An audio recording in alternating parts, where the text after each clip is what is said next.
Hello, everybody, and welcome back to the Data Playbook. Today is about going over the preview of just the 1 o'clock games, and then I'll have probably another video for the 4 o'clock games. Alright, so jumping right into it, we have Atlanta at Carolina. And first thing to notice is maybe that the panels have changed a little bit. I tried to make them a little bit bigger, which might make them a little bit more readable. And then I also made them tabbed out a little bit so that you can look at the season totals of the team as well as the season averages of the team.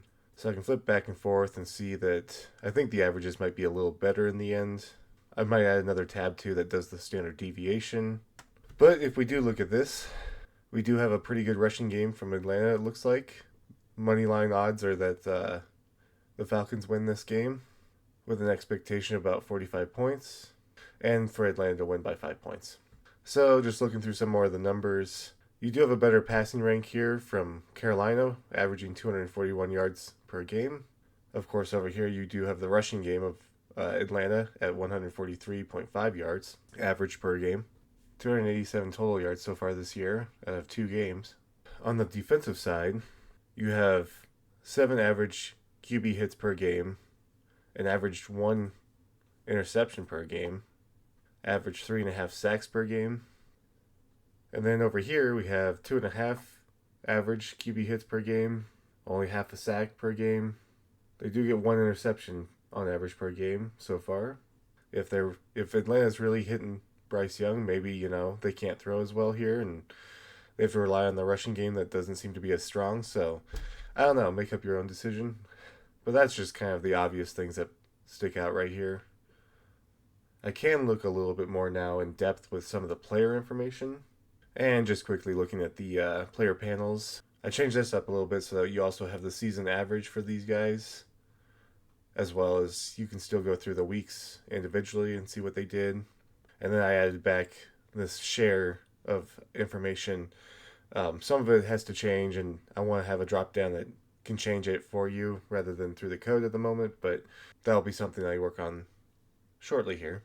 So if we look at the season average for both these guys, Penix has thrown no interceptions while Young has thrown 3.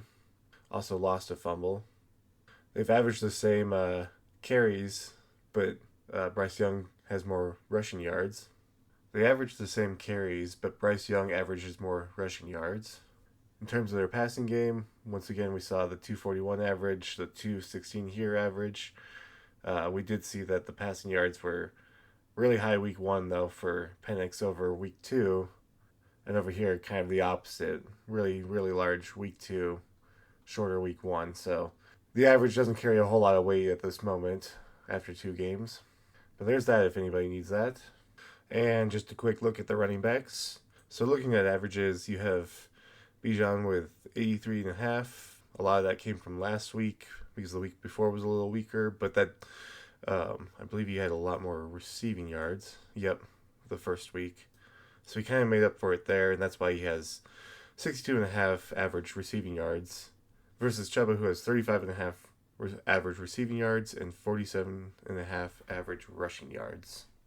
It's interesting to note that Bijan here gets 61.5 average receiving yards after catch versus 62.5. So a lot of dump off passes is what that's really saying versus down here. So down here, the air yard share is how many yards they got through just receiving yards, not yards after the catch. So Bijan's is pretty small here. If we were to flip it to the yards after catch, it might be much larger. So hopefully that helps anybody that needs that. That's more of what I want to do in the future now that I have those panels built up. But I just don't have enough time to get all of this done for these 1 o'clock games. And not to mention the 4 o'clock games. So maybe I can do a little bit more detail for the 4 o'clock games. I'll definitely try to do it for the Sunday night game. And I'll do it for the Monday night game. So next we have Green Bay at Cleveland. And going through this, we have Green Bay favored heavily with a spread of 8.5 and a total of 41.5. Green Bay's rank here, just for my kind of easy rankings, is kind of right in the middle. Cleveland not as good, a little better in the passing, but mostly similar. Once again, looking more at the averages, the Green Bay gets a lot of QB hits on average, 4 sacks on average per game. That's pretty good. Cleveland has 3 sacks on average per game, 6 QB hits on average per game. So they stack up pretty well too, I think. Same average pass defended. They both have about the same defensive tackles for a loss. So defensively, from this little bit that we have, they look somewhat comparable. They both have average of almost 250 yards per game in passing. Green Bay stands out a little better here with the average rushing yards, getting almost about 20 more per game, and averaging another half touchdown per game, rushing touchdown per game, and a few more interceptions on the Browns side, with really none on Green Bay's side. Alright, I decided I'd do just quarterbacks, I think, for now.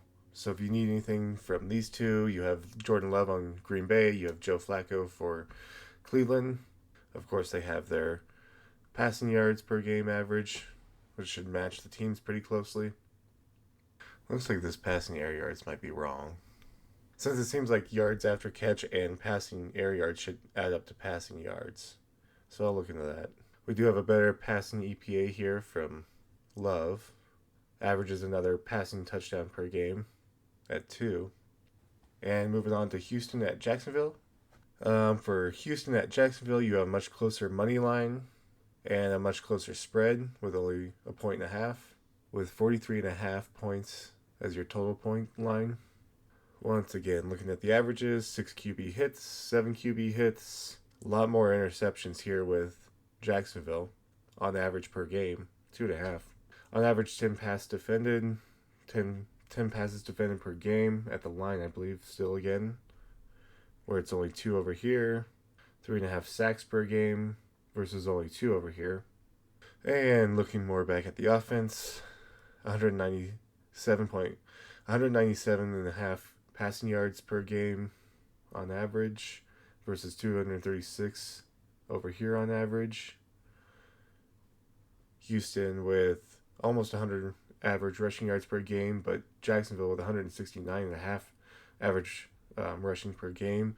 They are the number one rushing rank just by pure numbers, and they have a pretty good passing rank. Seems like it might be a close game, but a lot more of these numbers seem like they're on Jacksonville's side. They do throw more interceptions. And now time for a quick look at the quarterbacks. You have CJ Stroud for Houston and Trevor Lawrence for Jacksonville. Okay, and in Jacksonville over here, you see that we have the 3 passing interceptions, which is where we saw that 1.5 average, 236 average passing yards, doesn't rush too much, which I think we know, 178, 294, 188, 207, 178 to 294. So he stepped it up a little bit in the second week against Cincinnati. Stroud's been pretty consistent around that 200 mark, which is why he has that average of almost 200 passing yards. Not a ton more rushes with CJ Stroud, maybe a little bit more effective. All right, and Cincinnati at Minnesota. Minnesota favored at the money line over the Bengals. Spread of only 3 points though, and a total score line of 41.5. And once again, 4.5 average QB hits versus 4. On average, 2 interceptions and 7 pass defense, where they only average 2 in Minnesota, and they haven't gotten any interceptions this year. 1 fumble this year total. Average 2.5 sacks versus 1.5 in Cincinnati. And looking at the yards, our passing yards from JJ are not fantastic at 150 an average per game versus 215 over here in Cincinnati per game. Rushing wise, it's pretty bad, and I think they are the worst in the entire NFL in terms of their total points of rushing this year, or their total rushing yards at 94, averaging only 47 per game versus about 100 rushing yards over here for Minnesota per game. They each share about the same amount of interceptions. So we were going to look at the quarterbacks here, but because you have Joe Burrow out, you have Jake Browning in, and he doesn't really have too much data yet. Only the 1 week to look at. And as I'm looking at this, it looks like J.J. McCarthy's out as well. So we wouldn't have any information on the second, which I think is Carson Wentz. So I'm going to skip the quarterbacks for these two teams. This is a bit of a wild card game with new quarterbacks coming in. And looking at Pittsburgh at New England now. So for Pittsburgh at New England, we have a favored Steelers on the money line with a spread of -1.5 and a total line of 44.5 and a total point scoring line of 44.5. We have 7 QB hits for both of them on average per game. Same average defensive interceptions. A little better pass defended on the Steelers. More sacks for the Patriots on average. On average, Aaron Rodgers throws 1 interception per game at this point. We'll have to see that with Aaron Rodgers if that was all in one game or not. Passing interceptions is only 1 for the Patriots total. So they average about 229.5 average passing yards on the Steelers for Aaron Rodgers and 258.5 for Drake May. Put the Patriots in a little bit of a better passing rank. And the Steelers with a poorer rushing rank with 62.5 average rushing yards per game. And the Patriots with 91 at rushing rank of 23. So not a lot better, but 62.5 is pretty low for an average per game. All right, then looking at the quarterback matchup, Aaron Rodgers has 2 passing interceptions, which both happened last game against Seattle. And that's why you get the average of 1 passing interception per game. He's had 7 sacks, so has Drake May. He's thrown 1 interception. Had a sack fumble, but didn't lose it. Managed to recover it. Drake May's actually had 1 reception. He's had a pretty good high average at 287 and 230. And same with Aaron Rodgers, with both numbers over 200 at least. We know Aaron Rodgers is a little older, so he doesn't rush. But Drake May has 7 carries for 21 yards on average. He's gotten a few first downs with that. And I guess one thing I didn't point out is that we still have the full fantasy points up here for the season. So you can divide this in 2 right now. I'll try to make an average of this, but these are up here if you want a comparison as well. All right, moving on to LA at Philadelphia. We have right now the favored money line towards Philadelphia with a spread of only 3.5 and a total line of 44.5. Starting to go through the averages. You have a pretty good rushing rank from Philadelphia. Their passing rank's the worst in the whole league. And it's kind of the opposite over here. You have a pretty decent passing rank for LA. Not as bad of a rushing rank as the passing rank from Philadelphia. So I just again, going bottom up from the defense, starting with 7.5 QB hits, 5.5 from Philadelphia. They've each gotten 1 interception this season. About the same pass defended. 4 sacks for LA versus only 1 for Philadelphia. They did lose Carter at that first game, so that might not help some of these stats, which could have been better from the first game. Moving on to passing yards, you get 271.5 average passing yards from Stafford and 126.5 average from Hurts. You do get 140 average rushing yards from Philadelphia and 110 average rushing yards from LA. So they're somewhat comparable there. This game might come down to who can stop the rushing game. And looking at them, the quarterbacks individually, 4 sacks suffered here, 3 sacks suffered here, 1 interception, no interceptions. But as we saw, the average yards, 126.5 average passing yards, 271.5 average passing yards from Stafford. So he's slinging it. And we can see it's been 245 and 298 on average, so doing pretty well there. Of course, you have Hurts sharing some of that rushing yards at almost 40 rushing yards per game, whereas Stafford doesn't do that very much. Our next matchup is the Jets at Tampa Bay. All right, for this matchup, you have quite a heavy money line towards Tampa Bay. You have a spread of 6.5 and a total scoring line of 43.5. Looking at the defense, we have 4.5 QB hits here, 5 on average here, so pretty comparable.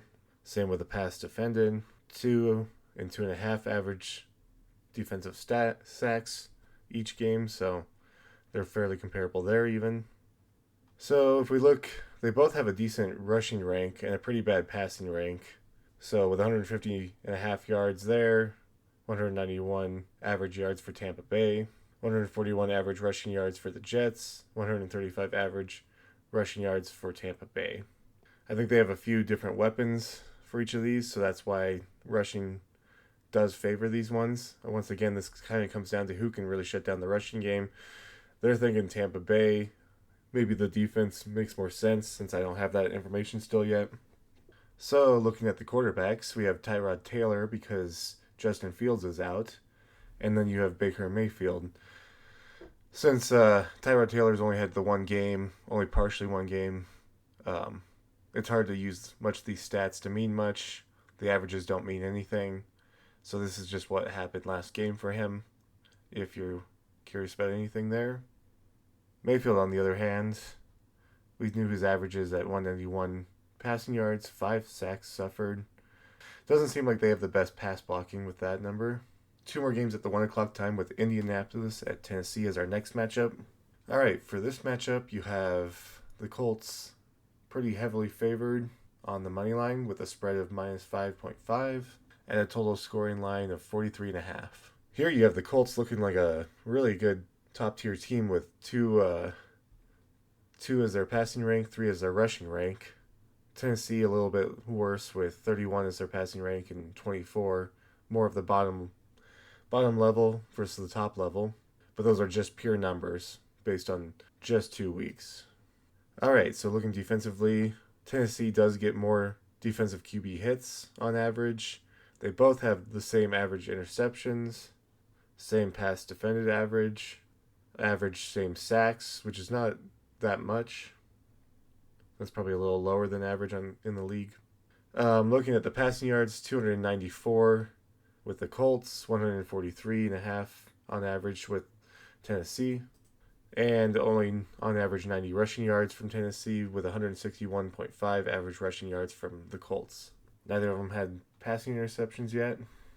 And looking at the quarterbacks with Daniel Jones at the Colts, Cam Ward with Tennessee Titans. 2 sacks suffered over here with 11 suffered on Cam Ward. That's crazy. Maybe the offensive line is not great at pass blocking. That's probably the highest in the league as I've seen so far. Looking at their averages, Daniel Jones has a few more rushes per game with more rushing yards. Daniel Jones averaging 294 passing yards, 272, 316 in the past 2 games. So that's pretty good. And then Cam Ward has 143.5 average passing yards.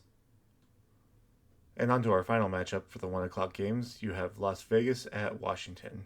For this matchup, you have Washington favored on the money line with a spread of 2.5 and a total points scored of 43.5. So here you have about one of the worst teams in the league with their rushing rank, but much better passing rank. And vice versa over here, where you have a much better team on the rushing rank side, but much worse on the passing rank. Especially now that you have Jaden Daniels out. So a lot of this might have been more of Jaden Daniels' numbers, 216.5 average passing yards per game. Once again, we have 6 QB hits for both teams. The Vegas defense has acquired 1 interception. Same pass defense average. About the same amount of sacks. And on the offensive side, 271 average passing yards for Geno Smith. 216.5 average for Washington. 135.5 yards average for rushing for Washington, and only 62 average rushing yards for the Raiders. All right, so you have Geno Smith with 4 passing interceptions and 7 sacks suffered, which is quite a bit. He still gets an average of 271 passing yards per game. Looks like a lot of that came out of the first game, and less so out of the second game. And you have him sort of scrambling at times, but not a big rusher. With Jaden Daniels, you had a lot more rushing, but I think Jaden Daniels is out for this game, and I don't know for how long. So you have right now listed Mariota as the backup. I don't have any stats for Mariota, so I'll have to look into why that doesn't work. But here with Jaden Daniels, you had 216.5 average passing yards, 7 sacks suffered, a lot more rushing, a little bit more evened out between the 2 games. So yeah, I don't know how to compare this with what Mariota's going to do. You have Geno Smith's numbers. Hopefully this is useful for you in some way. And with that, that's all I have for the 1 o'clock games. Let me know what you guys thought. I hope that's useful in some way. Leave a comment on how it could be better or more of what you want to see. And until next time, thank you for watching.